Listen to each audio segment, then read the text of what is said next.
In today's video, we're going to take a look at the cars that I've had in over the last few weeks, including this awesome TWR Rover SD1, 3 C63s, another C63 in for a service.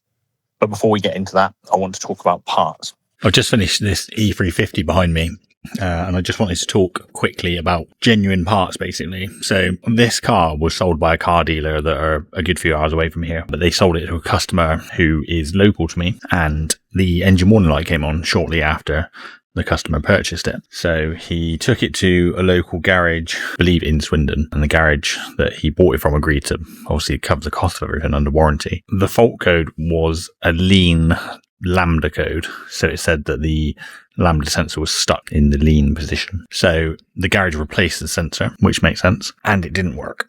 He did about 20 miles or so, and the light come back on again. At that point, the selling dealer then decided to look for a Mercedes specialist, came across myself, and brought it to me. Because the sensor had already been replaced, I did a bit more diagnosis, and I found an air leak from the main intake pipe that runs into the turbo. This is a V6 diesel OM642, fairly common for leaking. So replaced those seals and replaced the orange seals that go into the front of the turbo, which are also common. And that cured the leak. So it no longer had a leak when we smoke tested it. I then drove it, did about 20 miles or so, light came back on. So at that point, I'd already pre-warned the garage because I'd seen that the sensor that was fitted was a Bosch lambda sensor, which generally you would think Bosch parts are good in general. One of the better quality kind of aftermarket parts. They obviously also make parts for manufacturers. So you would assume that part would be fine. But a lot of modern cars, particularly German cars and Mercedes in particular, are very fussy when it comes to electronics, sensors and control units and things like that. And they basically have to be genuine, otherwise they just will not work. I warned the garage about this and said I've had literally the same situation on a A180 diesel where a customer fitted a downstream sensor, replaced it with a Bosch part, and after 50, 60 miles, the light just kept coming back on again and again and again. And the way I fixed it was by fitting a genuine sensor.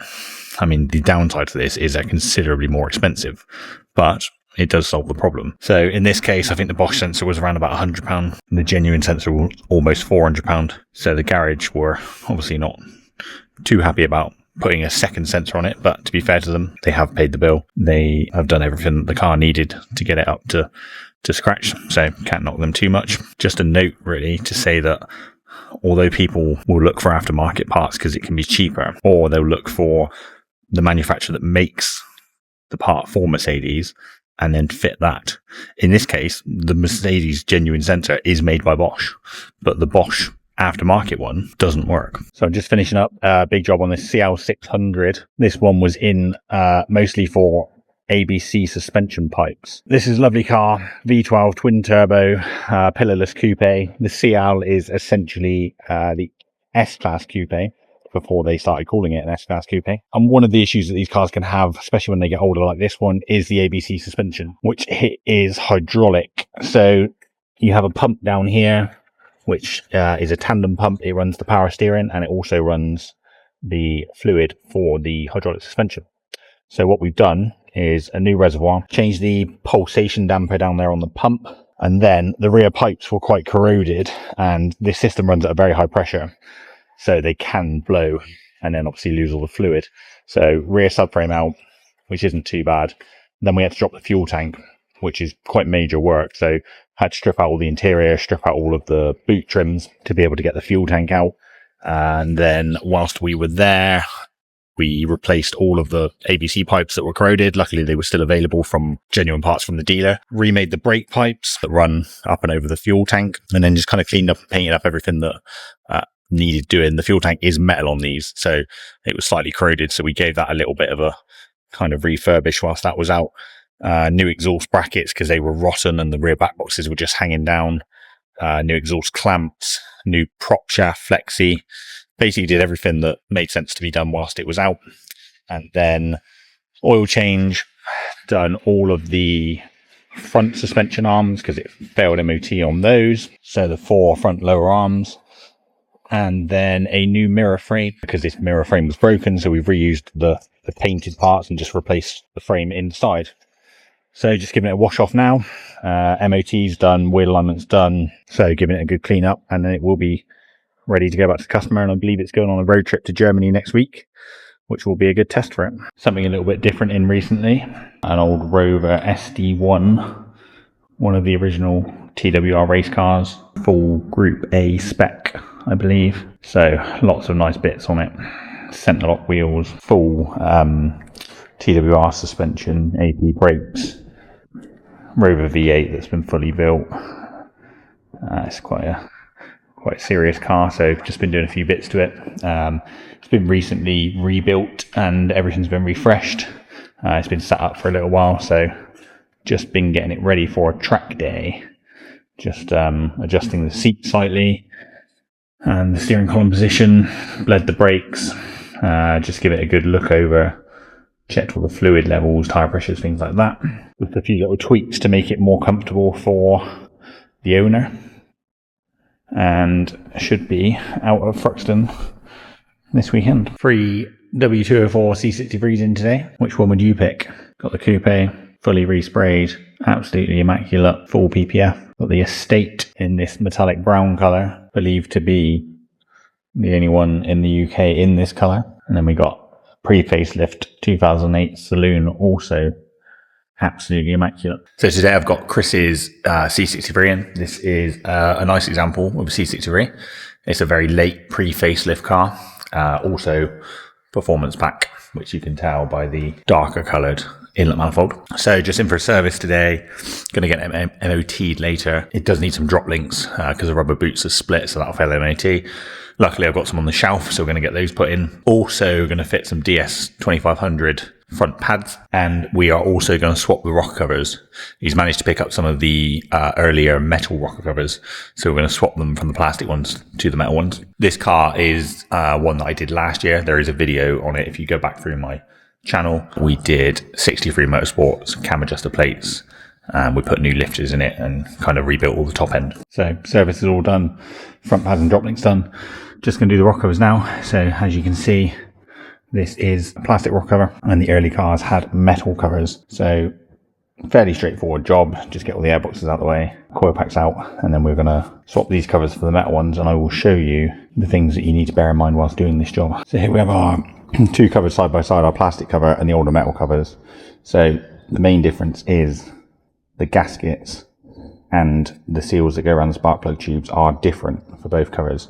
So if you're swapping them, you need to make sure that you get the right seal kit. That's the driver's side all fitted and torqued down. Looks a lot nicer, and we won't have to worry about the plastic covers cracking anymore. So the only other things to bear in mind are we need to swap over our airbox mount, which is on the old cover. We need to fit that to the new one. And then also, as well as needing new bolts to hold the covers down, you also need new bolts to hold the coil packs down. So if you can see on the plastic covers, they have these black screws that actually have kind of a screw thread on them. And then on the metal covers, they are threaded, take an M6 bolt. So as well as ordering enough bolts to do the actual cover, you need to order 16 bolts to bolt the coil packs down. So there we have it. That one is complete. All the coil packs bolted down, airbox mount bolted down, everything torqued. Got the wiring clips back on to the ridge on the cover as normal. T30 bolt back in the front that I removed earlier just to give the wiring a bit more slack. So all done. So today I have Ashley's 2013 W204 C63 in. This has got the common rattle on cold start, so we're going to be doing the cam adjuster plates on this. We've also done a full service using all genuine Mercedes-Benz parts, and now I've just got it stripped down, so I'll show you where we're at. Obviously M156 V8 engine. These are the cam adjusters, which are common for giving you the rattling noise on cold start. And so far I've got the rock covers off, got the front timing covers that sit here just out the way for now. And the next thing I'm going to do is turn the engine over so I can time it up and get all the locking tools in. Also going to inspect the cam lobes and the lifters for any wear. I've got the auxiliary belt off on the front and the one small pulley, which I'll show you now. I remove the small idler pulley that sits here just above the crankshaft pulley, and that basically gives you a lot of a better view on the timing mark on the crankshaft pulley. You can do it without, but there's two reasons really for taking the belt off. One is so that I can take that pulley off and it allows me to be 100% sure when I'm timing the engine up. Secondly is when you pull the front timing covers off, it drops oil down the front of the engine. So if the belt's not there, it can't get covered in oil. We also put a rag over the alternator because when you pull the right hand side front timing cover off, it dumps oil straight into the alternator, which obviously is not good for it and could potentially cause the alternator to fail. So now I'll turn it over, inspect the cams, get the timing tools all locked up, and then get the cam adjusters off so that I can rebuild them using 63 Motorsports plates. The cams and the hydraulic lifters are all in good condition on this one, which is good news. So we're just going to take the cam adjusters off and rebuild those. So as always, 2 sets of genuine timing tools, plate on the front here, the cam locker there, and then the flat bar in the back. Same on both sides. Crank is timed up. There's no locking tool for the crank. But if you use 2 sets of timing tools on the top end, you can be sure that it's correct. And they are genuine timing tools. So you know that they're perfect. And some of the cheaper tools may have a little bit of tolerance in them, a little bit of slop, which can lead to fault codes when you put it back together. They're often very close, but not quite right. So for me, it's got to be genuine tools and genuine parts. So I've got this nice C63S W205 in for a service. And I just thought I'd show you some of the random things that we come across whilst working on these cars. Customer complained that they're got a noise from one of their exhaust valves. So, I mean, someone's clearly been in here before because the wiring's all loose, but we've got an exhaust valve motor up there, and then you come across to this side, and it's completely missing, broken off. The wiring is up here. The plug's still there, but corrosion inside the plug. Why anyone has done that, I do not know. And then coming forward, we've got driver side rear CV boot split, which is fine. I mean, these things happen. But it looks to me like somebody has replaced the CV boot. If you compare it to the other side, they have a very short boot, which I'm pretty sure you can't actually buy from Mercedes. So it looks to me like somebody has replaced the boot, but it's got no clips on it at all. So it's completely... I've actually pushed it back on slightly. It came in like that. So got no grease in that CV joint at all. It's a really poor quality repair. I'll just show you around everything else that I've got in at the moment. Just had this 166 ml dropped off. As you can see, it's a bit wonky. Air suspension issues. I did an oil cooler on this. It's the V6 diesel. Did that about a year ago. Now it's got some air suspension issues. 172 SLK has just had an A service, gearbox oil and front drop links. So that one's going to get a wash off shortly, and then that is good to go. Coming inside, C300 on the ramp. I just had an alternator, so that again is going to get washed shortly. Good to go. And then we've got this lovely blue early CLS 63. Originally came in for a service and injectors. Since then I have done a gearbox oil change, put a new pan on it because it was corroded. I've just resealed the lower rear engine sump pan, so that's just curing, and then we'll put the oil back in, and then we've got some brake pipes to do. So somebody's previously done this one pretty poorly, routed it completely wrong, so we're going to redo that front one, and then the 2 rears have got some corrosion on them, so got the arch liners stripped out, and we're going to make new brake pipes and then join them under the car. But again, this is also a very nice example of one of these. Relatively rare to see a early CLS with the M156, also in a very rare colour. So E350 non-start, or it wouldn't start, sat on the customer's drive for 2 weeks because it wouldn't start.